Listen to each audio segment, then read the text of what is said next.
me toca un poco romper el hielo del evento, dar la primera charla, como decíamos, después de 2 años.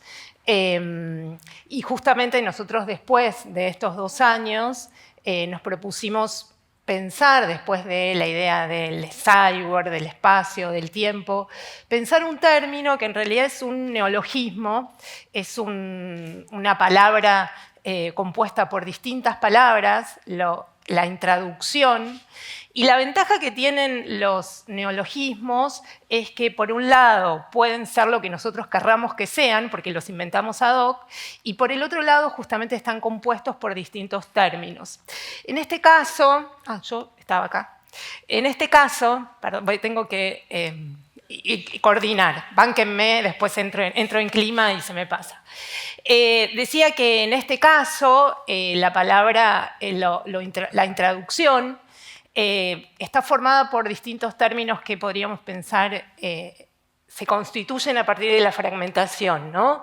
Decía que podía ser lo que nosotros quisiéramos que fuera. En todo caso, lo que pensábamos es que se trata de, en todos los casos, sí, un tipo de desplazamiento en el espacio y en el tiempo que implica cambios sucesivos, pero acá voy a hablar más fácil, cambios sucesivos de registros y contaminación, implica un medio de transporte donde lo transportado resulta transformado a medida que se desplaza, y la palabra in, que si nosotros lo buscamos en distintos diccionarios implica exclusión, pero también implica conexión. Una de las preguntas que nos hicimos al comienzo fue ¿en qué momento podemos pensar un neologismo y un término que está quebrado?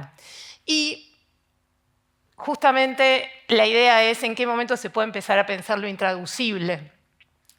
Bueno, yo elegí un año tranquilo, 1945, la apertura de los campos de concentración. En realidad, el campo de concentración representa un quiebre, efectivamente, en la lógica con respecto a la razón instrumental, esta idea de lo monolítico, es decir, la idea de un término quebrado hasta la apertura de los campos, tal vez no era compatible con el imaginario social, con la idea de progreso, con la posibilidad de justamente progreso ilimitado. Y en ese sentido, yo elegí tomar el término de Agamben sobre el campo de concentración como manera de ser de lo moderno. ¿Sí? El campo de concentración no puede ser pensado como la aberración de una mente loca, sino más bien con una máquina perfecta de ni siquiera matar, ¿sí? Sino destruir cuerpos.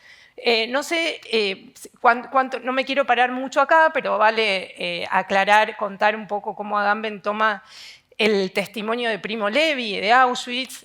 Primo Levi había sido un prisionero, un joven prisionero italiano que después había sido apresado en Italia y después de estar 4 días en el tren, lo único que tenía era sed. Baja del tren y ve a lo lejos que hay una canilla goteando con un cartel de prohibición. Y que estaba en alemán. El italiano asumía que esa agua no se podía consumir. Y él, Primo Levi, dice que en ese goteo de agua, en esa prohibición, hay una racionalidad, está pensada esa carencia. Por eso el campo de concentración es una máquina perfecta. Su apertura y la visión de los sobrevivientes marca el fin de esa lógica de progreso. Por eso el giro de lo intraductible yo elijo ubicarlo en el momento de la liberación de los campos, en el momento en que la visión humana entiende que esa idea de progreso ha llegado a un límite. ¿Cómo se resuelve ese límite? Existen distintas maneras de superar los traumas, pero uno de los modos de superar ese trauma podríamos ubicarlo en 1948 a partir de este libro de Norbert Wiener sobre la cibernética. Ustedes saben que la idea de las máquinas y la computación ya existía, ¿sí? A partir de en 1942. También sabemos que una de las razones por las cuales la guerra terminó fue la posibilidad de descifrar los códigos de los alemanes, ¿no? Toda la historia que conocemos de Turing. Pero lo cierto es que en este libro de 1948, Norbert Wiener en realidad piensa que el modo de superar la barbarie, que justamente él identifica estas dos cimas de la barbarie, por un lado el campo de concentración y por el otro la bomba atómica, la posibilidad de superar es constituir un nuevo tipo de sociedad. Una sociedad que, permítanme la palabra, que confía en las máquinas, o mejor dicho, que delegue esa idea de razón que había sido sostenido hasta la apertura de los campos en otra cosa, es decir, en las máquinas. ¿Por qué? ¿Cuál sería el modelo? Justamente la idea de que la comunicación tiene que ser pensada a través de sus mensajes y cuya mayor virtud debe ser la transparencia. ¿Por qué? Porque las máquinas tienen transparencia. Uno pone 0101, vamos a llegar a buen puerto. Y por el otro lado, el éxito de esa comunicación depende exclusivamente de la apertura de los sistemas. Ese modelo social está sostenido en un término que él denomina el homo communicans. El homo communicans es la figura de esta nueva sociedad, una sociedad sostenida en la transparencia y en la garantía de la transmisión efectiva de los sistemas, y él dice justamente que el ser humano sea reconocido como un ser comunicante, transparente, que se le transfiera a las máquinas la responsabilidad de procesos de comando y decisión, y que la sociedad se autorregule gracias a la retroalimentación y al carácter abierto de las vías de comunicación. ¿Cómo no volver a la barbarie? Bueno, garanticemos un tipo de sociedad abierta, conectada, cuya garantía de no volver a los traumas sea efectivamente la transmisión. El homo communicans es un ser sin interioridad y sin cuerpo, que vive en una sociedad que no tiene secretos, un ser por entero volcado hacia lo social que solo existe a través de la información y el intercambio en una sociedad transparente gracias a las nuevas máquinas de comunicar. Es transparente, deja de tener un cuerpo y se define efectivamente en la transmisión de mensajes. No sé si les suena esto a algunas nociones relacionadas con las redes sociales, a las que ya vamos a llegar. Pero fíjense cómo a fines de la década del 40 ya se avisoraba una especie de utopía donde el ideal sería la transmisión de información. Este es el modelo, ¿sí? Estar vivo es participar de una corriente continua de influencias que provienen de un mundo externo y de acciones que actúan sobre esta vida interconectada. En el intercambio, los seres humanos se definen como un estado intermedio. Tengamos en cuenta que este giro de intraducción implica movimiento constante de circulación, no actúa, reacciona, los likes. Insisto, es un libro de 1948, ya había anticipado los likes. Es una pura exterioridad, se niega el inconsciente. Claramente el inconsciente es el que nos había llevado al estado de barbarie, y no hay centro, ¿sí? El esquema preponderante es la red. Insisto, 1948. Pero en la vida real, ¿qué pasa? Influence of television. Now, Marshall McLuhan deals with it in terms of it being a high intensity, you understand, a hot medium. What I wouldn't give for a large sock with horse manure in it. Which he uses essentially What do you do when you get stuck on a movie line with a guy like this behind you? Wait a minute, why can't I give my opinion? This is a free country. He can give you. Do you have to give it so loud? I mean, aren't you ashamed to pontificate like that? And the funny part of it is, Marshall McLuhan, you don't know anything about Marshall McLuhan's work. Really? I happen to teach a class at Columbia called TV, Media, and Culture. So I think that my insights into Mr. McLuhan, well, have a great deal of validity. Oh, do you? Yeah. Well, that's funny because I happen to have Mr. McLuhan right here. So yeah, just let me come over here a second. Oh, Tell I heard what you were saying. You know nothing of my work. You mean my whole fallacy is wrong. How you ever got to teach a course in anything is totally amazing. Se acordó ahí quedó. Bueno, no importa. Justamente en la vida real pasan estas cosas, ¿no? En la vida real no solamente esta utopía de la comunicación de un sujeto transparente que escucha, emite, recibe y en todo caso reacciona. En la vida real lo que tenemos son este tipo de situaciones donde mientras estamos, no sé si recuerdan la película, están esperando entrar al cine, un señor atrás habla y habla y habla. En realidad el fragmento que se nos cortó termina justamente con Woody Allen diciendo ojalá la vida real fuera esto, es decir, que este tipo que está diciendo cualquier cosa aparece efectivamente Marshall McLuhan y contradice lo que dice. ¿Por qué elegí a Marshall McLuhan? Porque justamente esta definición de una comunicación libre, transmisible, circulable, podríamos decir, o reformulable o complejizada o incluso contradicha, como lo hace McLuhan con el personaje en la fila del cine, con este libro que se llama Comprender los medios de comunicación, donde en realidad podríamos decir, insisto, que sigue esta línea de pensar la importancia que tienen las máquinas para garantizar la comunicación, la circulación, una sociedad más. Tal vez en McLuhan no aparezca tanto la idea de la transparencia, pero sí de la efectividad de la circulación de los mensajes, pero incorporando algo que claramente no aparecía en Wiener, que es la idea de tener un cuerpo. El cuerpo, como actor de esa transmisión, se involucra en estos medios de comunicación. Tengamos en cuenta que McLuhan está escribiendo en la década del 60, donde ya existía la radio, la televisión, bueno, el cine ya existía desde antes, y la radio también, la televisión es el medio más novedoso, pero justamente él lo que dice es que los medios de comunicación son extensiones de nuestro cuerpo y herramientas que potencian o extienden las habilidades y capacidades humanas. Tenemos todos un celular a mano, McLuhan todavía no habla de celulares, pero otra vez se había anticipado a ellos. Y el mensaje, esta famosa frase que él dice, que el mensaje contiene elementos de quien lo profiere, por eso no puede limitarse a la mera transmisión de contenidos. En este momento yo estoy hablando, claramente eso que yo digo no es lo que yo digo, sino soy yo diciéndolo parada acá, pensando si está bien lo que estoy diciendo, si estoy bien parada, si afecta en algo el lugar donde lo estoy diciendo. 3 conclusiones, como decíamos, el medio es el mensaje, la proliferación de medios de comunicación sugiere un tipo de conexión global, él habla de aldea global, la aldea global también anticipa Internet, y las computadoras entonces serían extensiones del sistema nervioso humano. Vamos a escuchar que lo diga él. The medium is the massage, is a teaser, a way of getting attention. The title is intended to draw attention to the fact that a medium is not something neutral. It does something to people. It takes hold of them, it roughs them up, it massages them, it bumps them around, and as it were, chiropractically. The Global Village is not created by the motor car or even by the airplane. It's created by instant electronic information movement. The Global Village is once as wide as the planet and as small as a little town where everybody is maliciously engaged and poking his nose into everybody else's business. The Global Village is a world in which you don't necessarily have harmony. You have extreme concern with everybody else's business and much involvement in everybody else's life.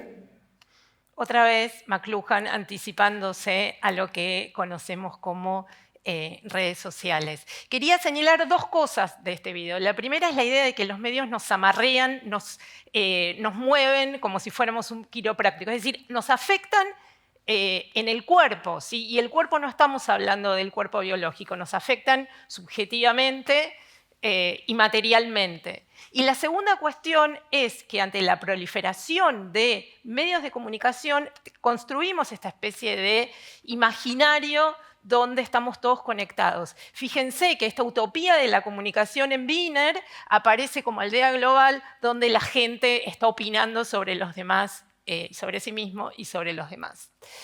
¿Cómo sigue esta historia? En el mismo momento que McLuhan escribe este libro, aparece en Estados Unidos, sí, McLuhan era canadiense, en Estados Unidos, el proyecto de un ingeniero que se llamaba Joseph Weizenbaum, el proyecto ELIZA, que probablemente todos conozcan porque es uno de los primeros proyectos relacionados con la inteligencia artificial.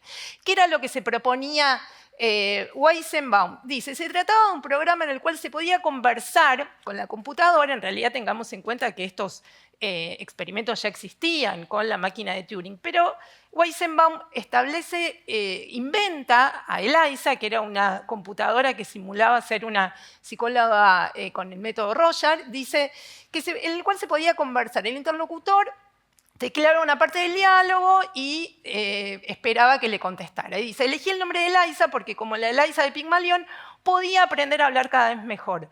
Lo que empezamos a visorar en este tipo de lógica es la idea no solamente de asimilarnos a las máquinas de comunicación, sino de establecer un tipo de ecología con esas máquinas y de mutuo aprendizaje, ¿sí? El hecho de que los hombres se adhieran con fuertes lazos emocionales, tengamos en cuenta, otra vez estoy spoileando, pero que haya gente que se analice con el chat GPT o que le pida consejos al chat GPT, establece fuertes lazos emocionales. No debería sorprendernos. Después de todo, los instrumentos que utiliza el hombre llegan a convertirse en, otra vez, prolongaciones de su cuerpo y todavía más para emplear con habilidad dichos instrumentos, el hombre debe interiorizar ciertos aspectos de ellos en formas de hábitos estéticos y perceptivos. Nos fuimos unos años más adelante en esta idea de la contaminación y el traslado de lo biológico a lo tecnológico. En 1978 tenemos el primer nacimiento in vitro de esta chica que se llamaba Louise Brown. ¿Por qué nos resulta o podemos encontrar una línea de continuidad entre este proyecto de conexión constante y aldea global con el nacimiento de Louise Brown? Porque lo que inaugura este primer nacimiento es la posibilidad de existir. Pensemos que el otro tenía que ver con la comunicación, con los modos de establecer relaciones. En este caso, vamos un paso atrás y las tecnologías nos ayudan a existir. Es decir, la posibilidad de existencia de esta chica no se da anterior a las máquinas, ¿sí? Es la primera vez que lo que encontramos es justamente la posibilidad de transferir desde afuera, ¿sí?, la transferencia embrionaria dentro del útero materno. No me voy a leer los detalles, pero básicamente lo que encontramos es que el éxito efectivo de que alguien exista tiene que ver con una transferencia exitosa de una afuera hacia una adentro, ¿sí? Yo, a partir de eso, pensé, bueno, a ver cómo se representan estas existencias exitosas, estas transferencias exitosas de vida. Y elegí estas tres imágenes, porque son tres imágenes que en realidad saqué de internet que explican cómo funciona, especialmente la primera, cómo funciona el tratamiento. Fíjense que no deja de ser un circuito que implica ciertos procedimientos, esto que decíamos al principio, estas transducciones y estos movimientos. En el segundo me pareció interesante también pensar como una especie de la lógica de la existencia a partir de una serie de estadios. Y la tercera, en realidad la elegí porque me parece que dentro de esta lógica de la existencia técnica, nosotros como todavía nos aferramos un poquito a esta concepción humanista donde esta señora está muy contenta porque está gestando un bebé. Fíjense, no se le va la sonrisa del primer mes hasta el último. La pregunta que nos cabe hacer ahora entonces es si ser humano es el pasaje exitoso de información. ¿Cuáles serían esos datos a transmitir? Bueno, y acá tenemos otro evento que es anterior, pero que nos sirve para entender de dónde viene esa lógica de la existencia a partir del intercambio de datos. Ustedes saben que en el 53 se descubre la doble hélice del ADN que le permite replicarse otra vez y traspasar información de una generación a otra. Yo acá traje el esquema por si les interesa, no me lo voy a poner a explicar, no me corresponde a mí, va a haber otra gente que va a explicar cosas mucho más interesantes, pero sí me parecía que valía la pena señalar estas especies de equivalencias entre el descubrimiento del código de ADN y cómo la arquitectura después, por ejemplo, en este puente en Singapur, imita estas lógicas, ¿sí?, estas redes de conexiones para garantizar existencia y transporte. ¿Por qué nos interesa en realidad el descubrimiento del ADN? Porque justamente el ADN se constituye como un libro biológico de instrucciones para la vida. El ADN podríamos pensar que es el paroxismo de la posibilidad de la existencia siempre y cuando exista efectiva transmisión de información, ¿sí? Justamente en el 1990, ahí sí, estábamos en el 78, hice una notita al pie, me fui un poquito para atrás, pero en el 90 se inician las investigaciones del proyecto Genoma Humano con el objetivo de descifrar y secuenciar el mapa genético de cada ser humano. Y acá, esto sí me parece importante resaltar, el gen se define como un manual de instrucciones para la vida efectiva. Y acá vale también hacer una aclaración. Es un manual de instrucciones, pero nadie nos garantiza que eso efectivamente suceda. De hecho, el nacimiento in vitro también es una posibilidad de que alguien nazca. Ustedes saben que cuando se transfieren los embriones, existe la posibilidad de que esos embriones no queden, no prendan en el vientre materno. Es decir, es una posibilidad. Lo que acá empieza a advertirse es la posibilidad de que la existencia efectiva se dé a partir de transferencias exitosas, pero son potenciales. Bueno, en el 96 llega nuestra famosa oveja Dolly, que otra vez lo que me interesaba, más que explicar el procedimiento, es ver cómo se representa el nacimiento, la gestación y el nacimiento de Dolly. Otra vez, es un sistema que puede o no puede llegar a buen puerto, ¿sí? Es decir, es una transferencia que en este caso fue exitosa, ¿sí? Cuando empezamos me voy a, no tenía Espera, me fui para atrás. Me voy para atrás. Bánquenme. Estamos, ahí está. Me quedo acá. En paralelo, ¿sí? Estamos en esta línea cronológica, lo que tenemos es justamente el desarrollo en los últimos 15 años del siglo XX de Internet. Internet, en esta matriz que nosotros venimos trabajando, es solidaria con esta lógica de conexión entre personas. Y entonces, en ese sentido, lo que se me había spoileado es una publicidad de Telefónica del año 85 que habla de lo que va a ser Internet. Tengamos en cuenta que Internet en la vida cotidiana, Internet como elemento doméstico, recién empieza a aparecer alrededor del 93-94 en las casas. Es decir, el invento ya existía desde los 50, pero a nosotros nos interesa en este derrotero pensar en qué momento eso empieza a funcionar como sentido común. Entonces, ahora sí. Cuando empezamos a acariciar el nuevo siglo, los últimos compases del siglo XX nos anuncian un brillante futuro. Durante los próximos 15 años, algo maravilloso va a ocurrir. Mañana, el hilo del teléfono convertirá la voz en luz, la luz en imagen, información, calidad de vida. Acercará culturas y ampliará la nuestra.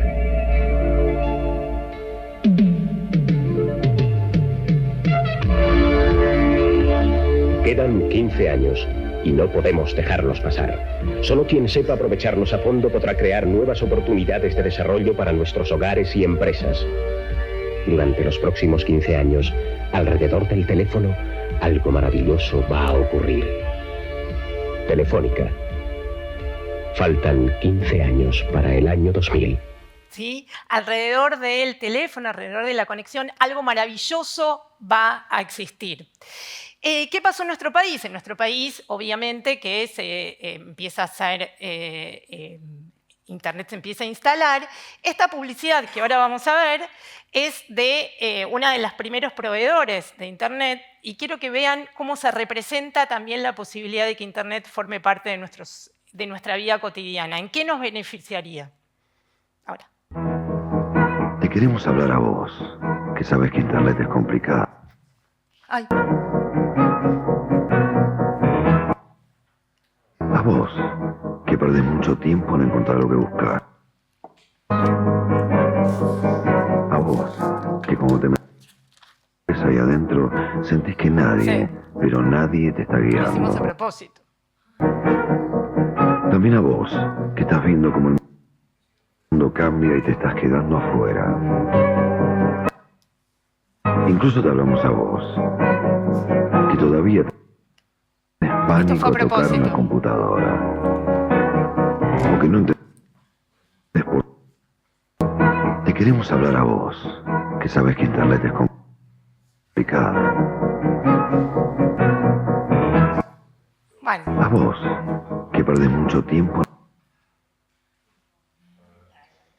lo estamos haciendo a propósito esto. Esto tiene que ver para que veamos, justamente dijimos que era... ¿Lo paso? A ver. Cuando empezamos a No. acariciar el nuevo... Bueno, no importa. Lo dejamos así. Lo que me parece, se los cuento. Ahí está. No, Cuando empezamos a acariciar el... ya está. Sí.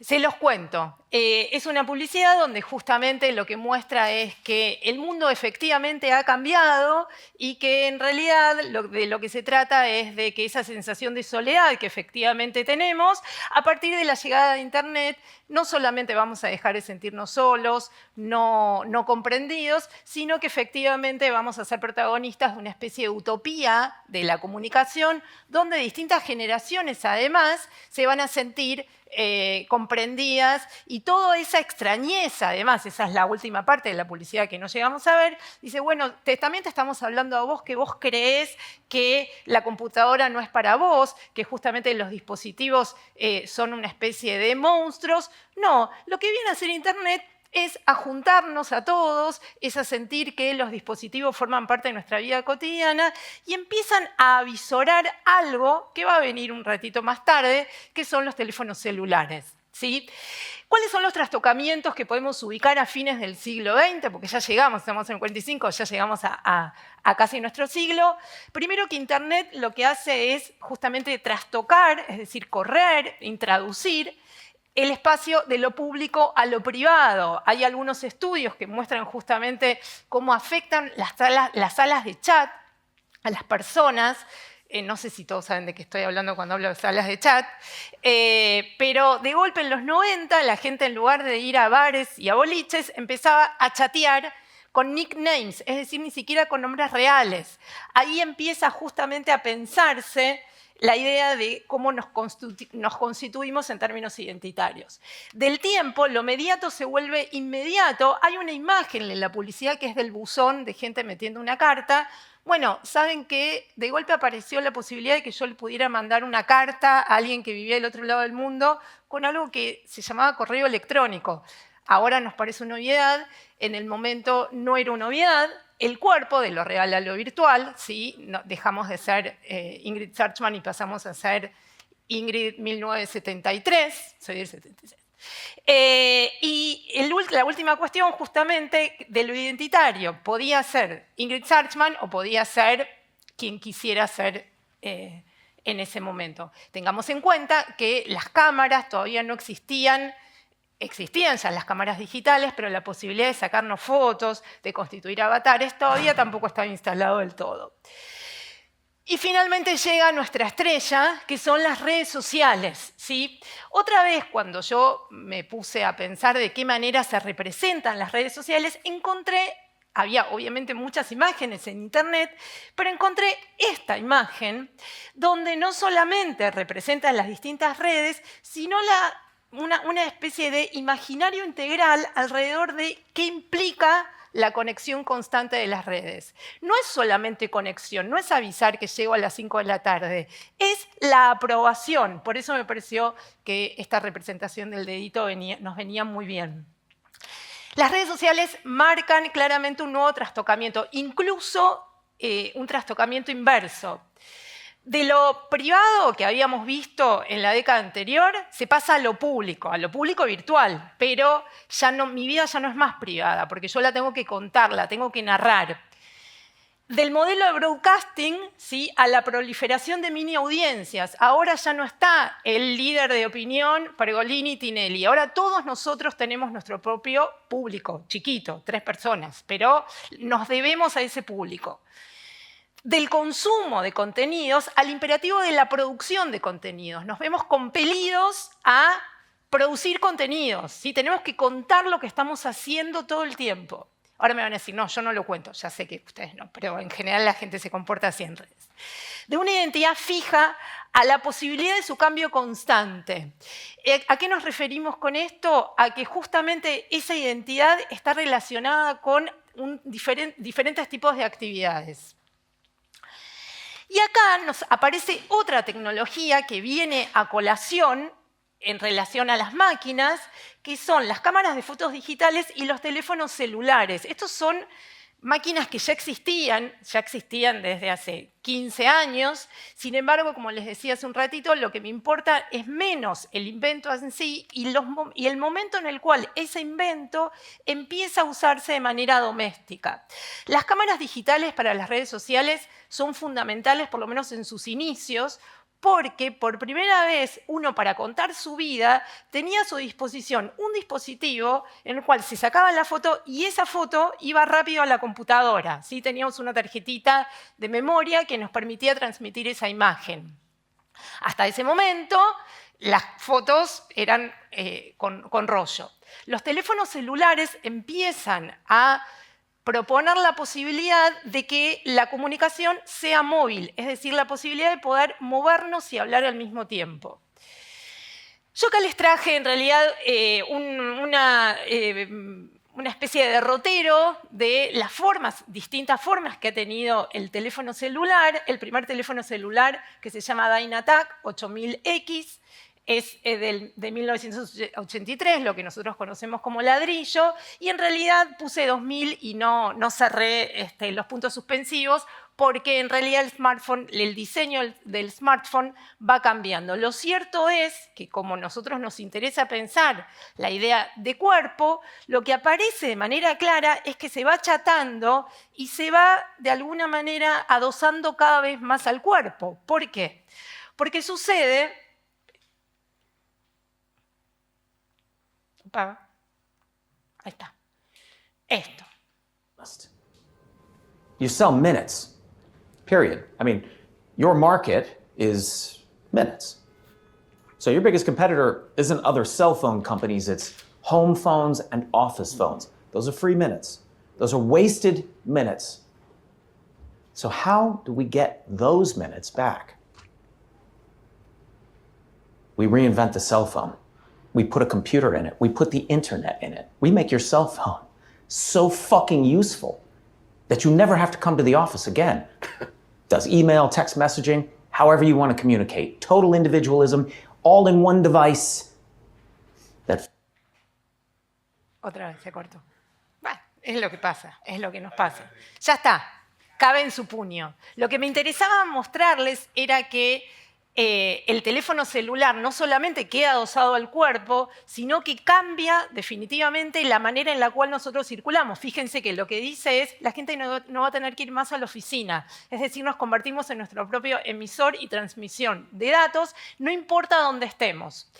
En el segundo fragmento, es un fragmento donde da cuenta de cómo nosotros también nos acoplamos al dispositivo en términos concretos. ¿Le ponemos? The prototype. Well, it's definitely the world's largest pager. No, it's actually the world's smallest email terminal. Oh. No están dando bien. Sorry. I see. This is a... La parte de los Oh, pulgares. this... Huh. Yeah. Oh. So, try with your thumbs. Try typing with your thumbs. Oh, yeah. Bueno, la gracia de esta parte... What do you call it? No.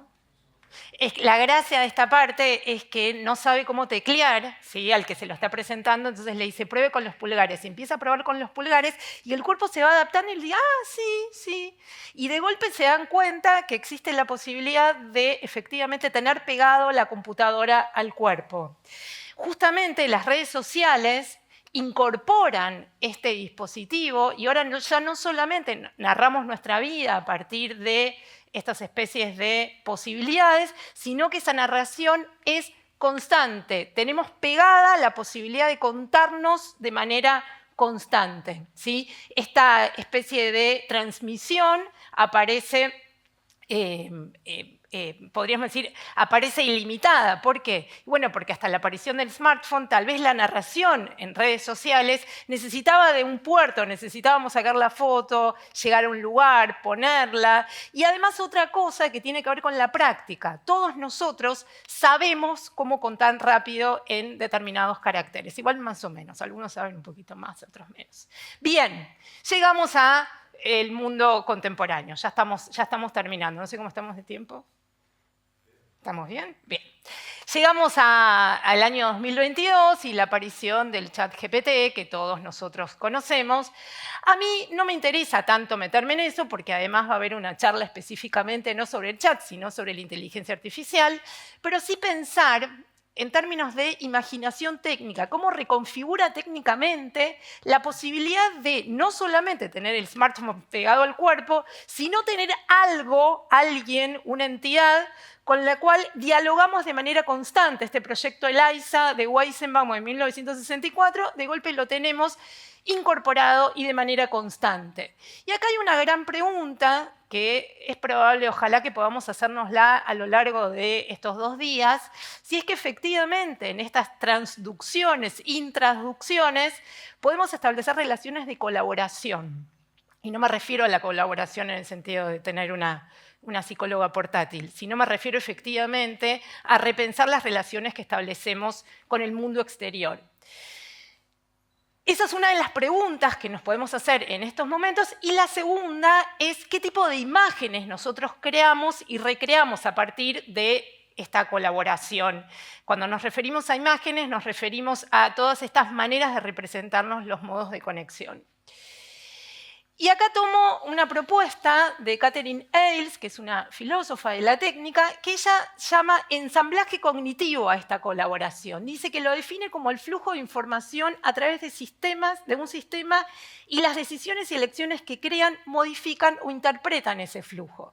Básicamente su perspectiva es que en este ensamblaje entre personas, máquinas, medios ambientes, lo que tenemos que pensar es una perspectiva que apunte a la capacidad de elegir, y ahora vamos a ver de qué se trata la idea de elegir, poder adaptarnos. También la pregunta es, nosotros nos adaptamos a las máquinas se adaptan a nosotros, es una mutua contagio y adaptabilidad.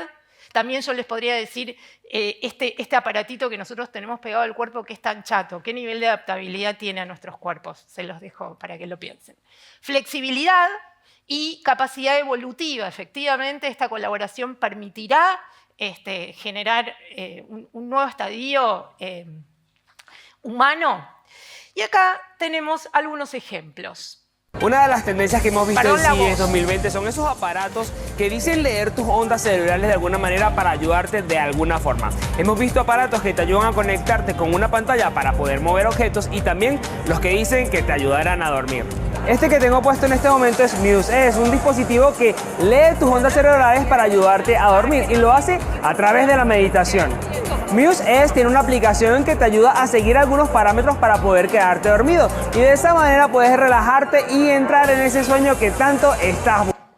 Bueno, ahí se cortó, pero ¿qué tanto estás buscando? ¿Sí? Yo lo que me preguntaba era cuánto podríamos dormir con una vincha, pero es una pregunta del siglo pasado. Tal vez, a partir de ahora, la vincha sea el modo en el cual nosotros durmamos mejor.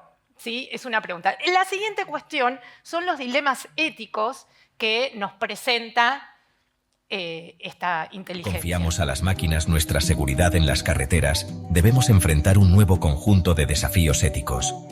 Los VAs inevitablemente se enfrentarán a situaciones en las que tendrán que tomar decisiones difíciles. Imaginen un escenario en el que un VA necesita desviarse para evitar a un peatón, pero al hacerlo podría poner en peligro a los pasajeros. ¿Cómo decide el auto? Estos son dilemas morales complejos, sin respuesta. Bueno, Otra vez. Está todo fríamente calculado para que vean que la colaboración a veces se va trabando. Yo dije que el concepto de introducción era un concepto fragmentado, trabado. Acá tenemos un ejemplo claro. Está todo calculado. Lo que nos está mostrando esto es que efectivamente en esta colaboración de los autos que manejan solos se enfrentan con dilemas que no solamente no sabemos de qué manera lo van a resolver, sino que la pregunta es cómo lo resolvemos nosotros. Y si esa resolución es una resolución que depende de la información humana. Claramente sí, pero sí es posible pensar una cierta autonomía. Yo no se los puedo contestar, Alice tampoco lo va a contestar. El tercer ejemplo en relación a la colaboración es uno mucho más amable. Quédate. Porque hoy te explico cómo hablar y entender otro idioma durante una videollamada en tiempo real. Paso número 1. Nos veremos en la videollamada de Google Meet Y le damos a los 9 cuadritos que forman un cuadradito. y pinchamos en traducción de voz. Habilitamos la traducción para todos y en mi caso voy a escoger idioma que hablo castellano, idioma que quiero escuchar también castellano. En mi caso quiero hablar en inglés y quiero escuchar lo que me dicen en inglés, Así cada uno hablamos y escuchamos. en el idioma que queremos. ¿Te parece esto de la And now, Max, what do you think of the simultaneous translation? I like it, but there's words that don't fit in those sentences. Hay palabras que no encajan en algunas oraciones. Todavía tiene mucho que mejorar. It still has a lot to improve this from Google. Yeah, it's a bit, sí, es un poco no muy bueno. Pero por lo menos te podrías... But at least you could understand yourself. Do you think this is good for people who don't speak languages so they can understand others? Sí, si no hablan un idioma no es muy bueno, como un bebé. Habla como bebé esto todavía. Speaking like a baby. Así que como te hemos enseñado este trucazo para entender y hablar en otro idioma durante una videollamada, Aunque todavía tienen que mejorar cositas, déjanos un pedazo de like. Lo que importa es el Guárdatelo. like. para que no se te olvide, Y lo más importante de todo, si no nos sigues, para seguir aprendiendo inteligencia artificial, y de Big Data todos los días, lo más probable es que no nos vuelvas a ver. Más allá del ejemplo y de efectivamente una colaboración, porque en la vida del trabajo es una herramienta muy útil, también me interesan los modos en los cuales se promocionan este tipo de videos. No solamente enseñarnos a usar la herramienta, sino enseñarnos a usarla de una manera que nos resulte amable, colaborativo, que nos produzca algún tipo de afecto. El tipo mete al hijo, no, está bien, lo celebramos como una buena estrategia de marketing.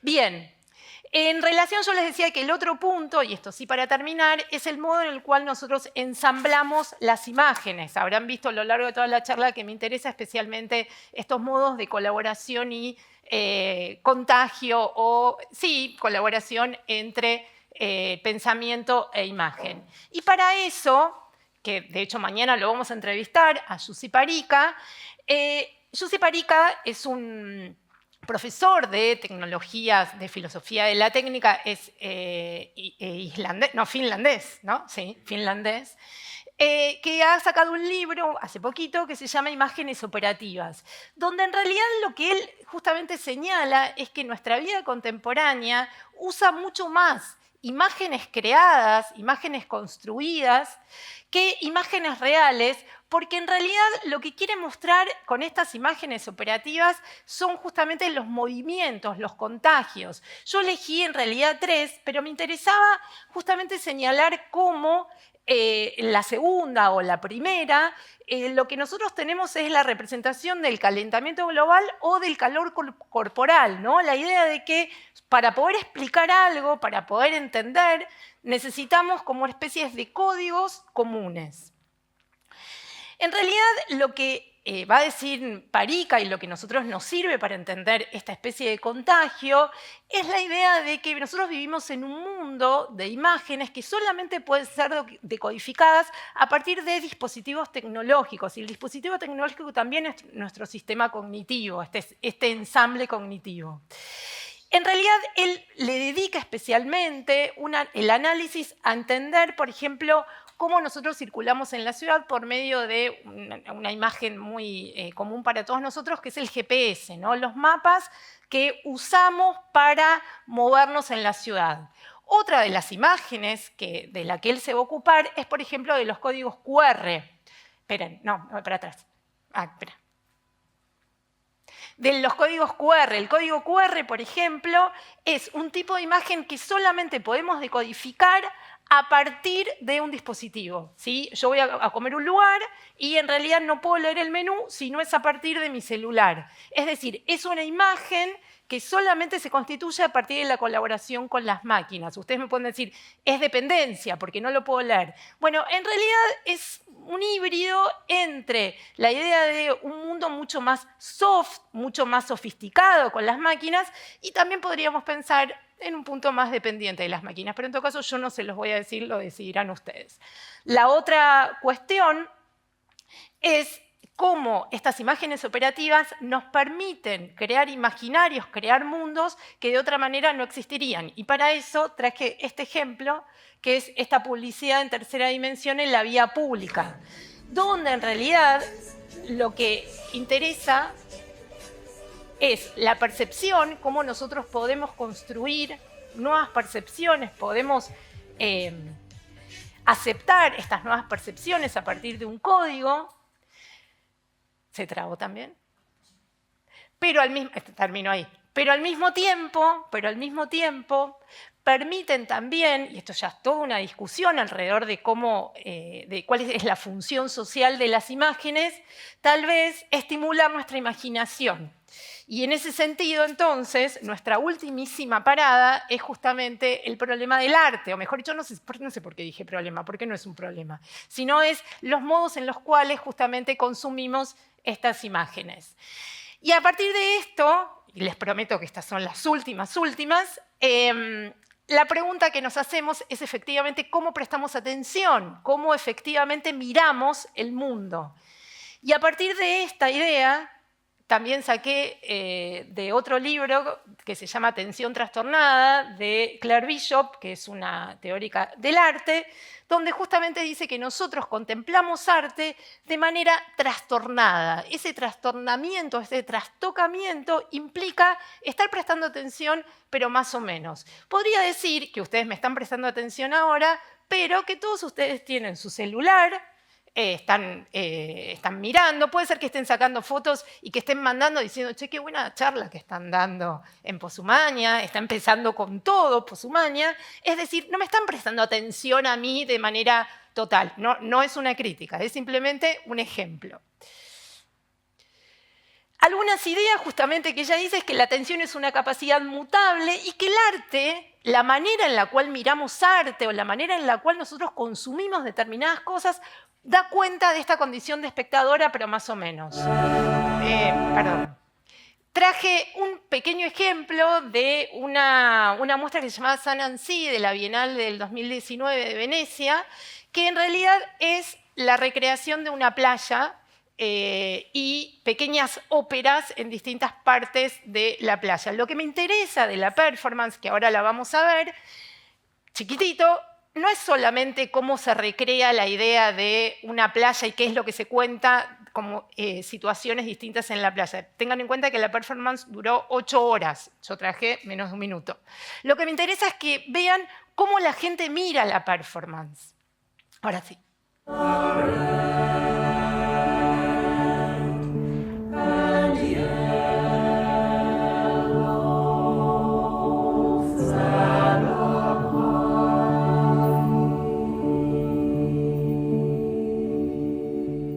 What's wrong with people? They come here with dogs who leave shit on the beach, fleas in the sand. I come home from the shore, covered with bites, and my skin itching like mad.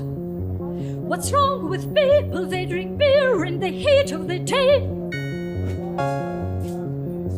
They spill it and it seeps into the sand, that it smells like a slum hole. Bueno, no sé si vieron que la gente está arriba, ¿sí?, mirando la performance y mientras tanto saca fotos y en realidad lo que los artistas lo que querían era que la gente subiera esas fotos a Instagram. ¿Se nos cortó la...? Ah, ahí está.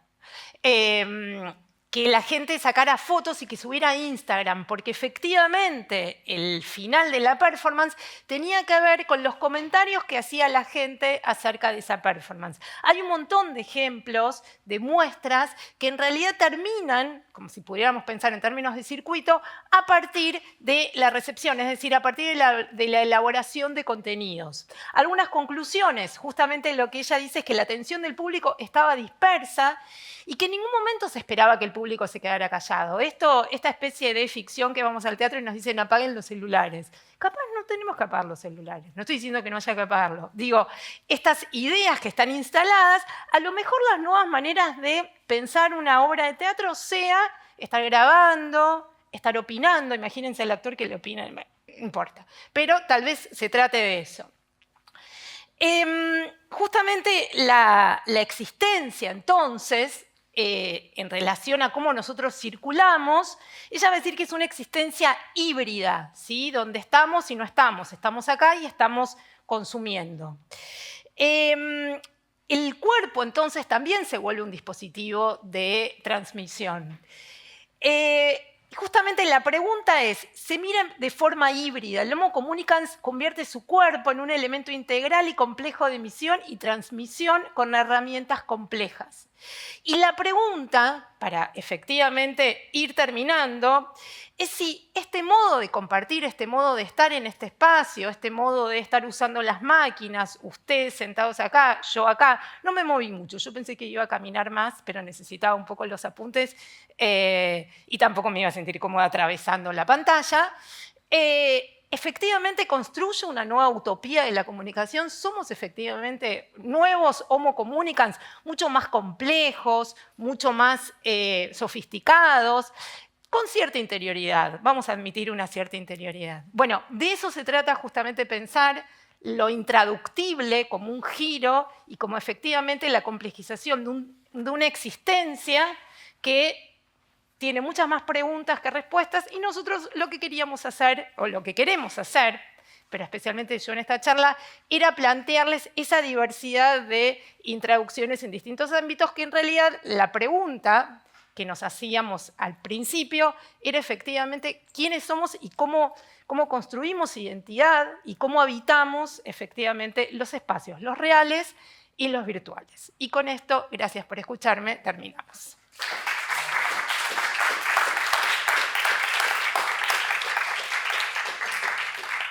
Bueno, ¿se me escucha? Sí. Bueno, muchas gracias, Ingrid. Vamos a abrir ahora el espacio a preguntas. No sé quién quiere ser el primero. ¿Estamos bien con la hora? Sí. Acá.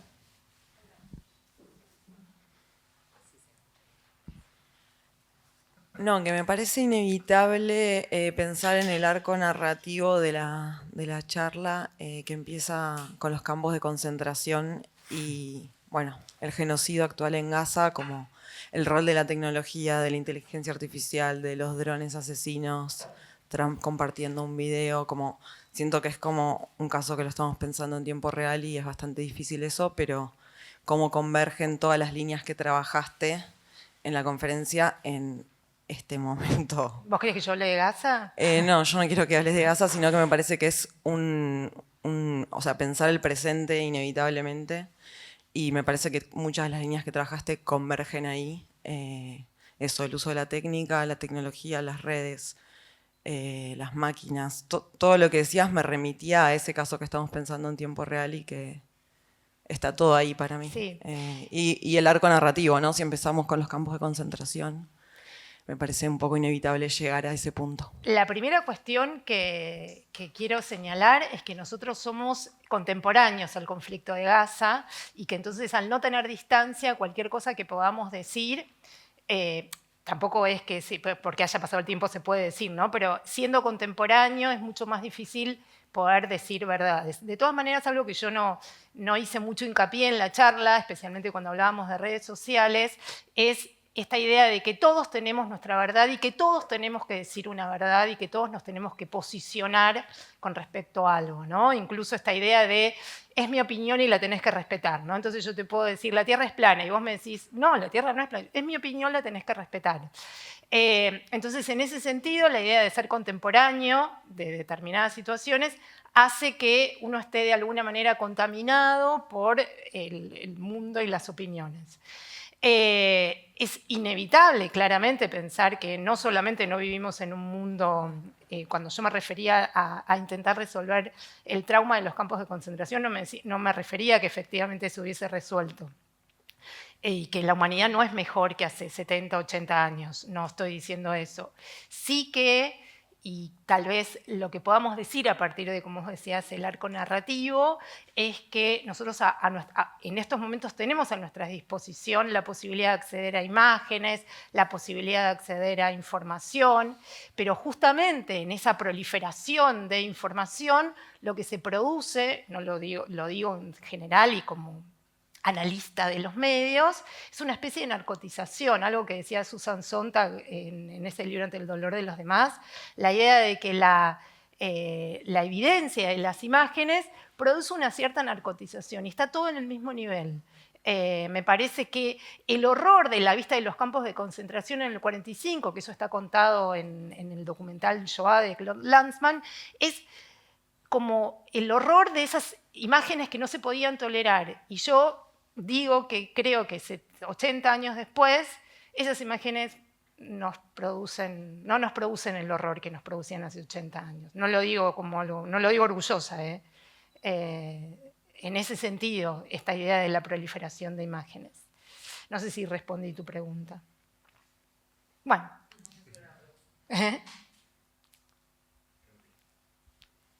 Allá.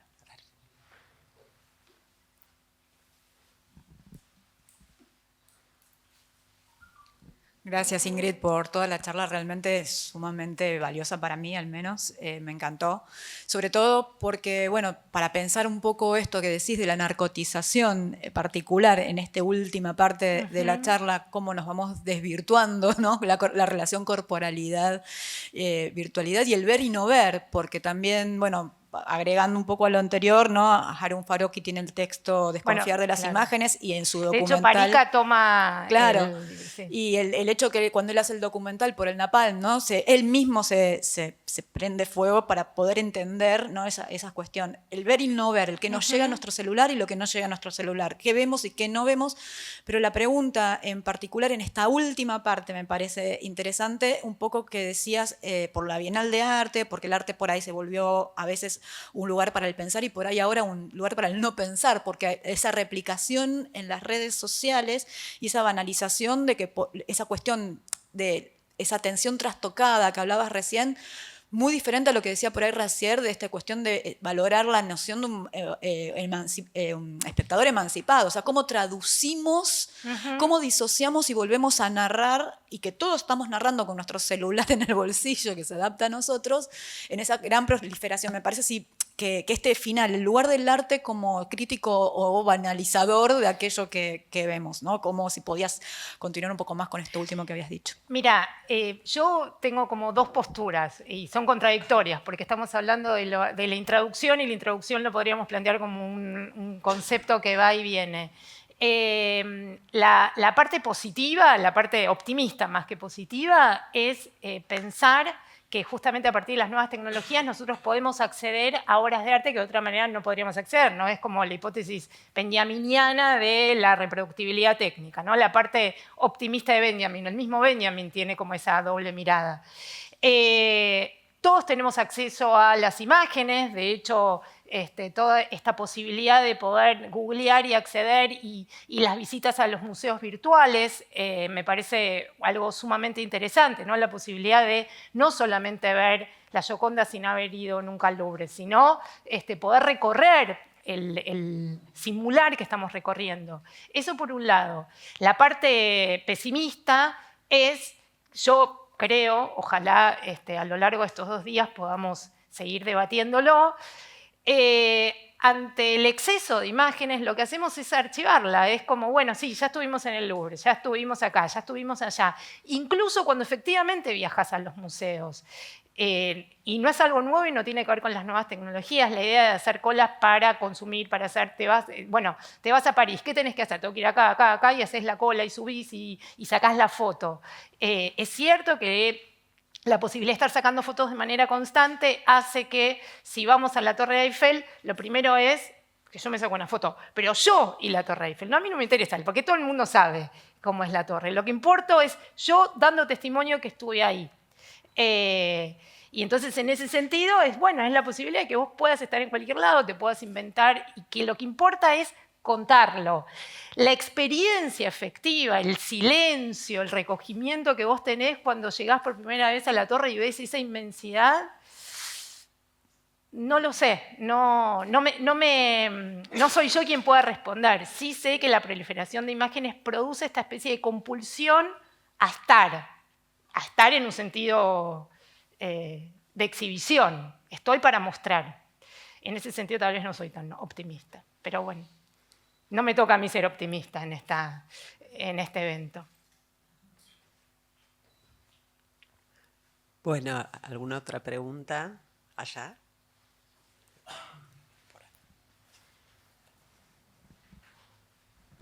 Bueno, hola, muchas gracias por la presentación.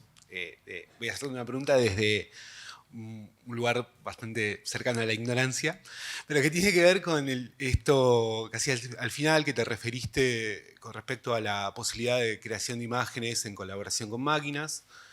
Y se me vino enseguida la idea de los mapas, ¿no? Sí. Donde eran los humanos, durante mucho tiempo los que producían mapas antes de los satélites o fotografías desde lugares alejados de la Tierra. Y eso también ayudaba a la creación, a la percepción o a la imaginación del mundo, ¿no? Creo yo, soy bastante viejo, creo que yo ya sabía cómo era el mundo antes de ver una imagen satelital. Sí. Si podrías como explayarte en esto, ¿cuáles serían estos aspectos más destacables de la producción de las imágenes operativas? Sí, en colaboración con máquinas. En realidad, el problema de las imágenes operativas, y es que efectivamente, insisto, la palabra es problema, es que solamente se pueden constituir a partir de la mediatización, es decir, necesitas de un medio para poder elaborarlas. El mapa también necesitaba de un medio, necesitaba de un papel, de un lápiz, de una tinta, de la imprenta. Lo que pasa es que estas imágenes, en el mundo contemporáneo, estoy de acuerdo en que imágenes representativas han existido de siempre, ¿no? Incluso, no sé, en las cavernas también podríamos pensar en imágenes que representan a un animal. Lo que Parikka señala, y me parece que es pertinente con esta idea de la mediatización, de la intraducción, es que solamente pueden ser decodificadas a partir de dispositivos tecnológicos. Por eso yo di el ejemplo del código QR. Vos cuando ves el código QR, vos no podés ver cuánto sale el sándwich de milanesa o la milanesa con papas fritas. En realidad necesitas del celular que te diga qué es lo que ofrece el restaurante. Entonces ya están mediados, es decir, ya hay una necesidad de colaboración con la máquina. Sin celular no podés leer el menú. Y la segunda cuestión es una cuestión más simbólica, que tiene que ver más con un aparato psíquico que esté lo suficientemente preparado para poder decodificar esa imagen que vos ya sabés que no la podés decodificar. Es como si yo te dijera, se necesita sí o sí del dispositivo tecnológico. E insisto, cuando nos referimos a dispositivo tecnológico, no me refiero solamente a un celular. Nos estamos refiriendo a un aparato psíquico que sabe que esta situación solamente puede existir a partir de las tecnologías. Fíjense, nosotros teníamos todo sumamente calculado y dijimos, no queremos que esté subido a internet, que los videos estén bajados, fallan. Lo que encontramos es que el éxito del 100%, yo sé que esta charla salió muy bien, no, pero digo, no salió al 100 porque los videos fallaron, ¿no? Entonces aparece esta idea donde la dependencia de las tecnologías lo que nos hace es como crear un medio ambiente donde sabemos que vamos a necesitar de estas tecnologías. Y en ese sentido, entiendo lo que vos decís en los mapas, pero es otra cosa. En la mapa vos necesitabas la mano, bueno, sí, pero no es lo mismo la mano que el celular. Y en ese sentido también, no voy a decir que nos ponemos más analógicos, pero sí que damos por naturalizado la mecanización del mundo. ¿sí? Nadie se cuestiona que exista un menú con código QR. Yo sé que algunos de ustedes se quejan, pero todos lo aceptamos. Bueno, entonces, una vez más, muchas gracias a todos, todas, a Ingrid. Vamos a hacer ahora un intervalo antes de pasar a nuestra siguiente actividad. Gracias.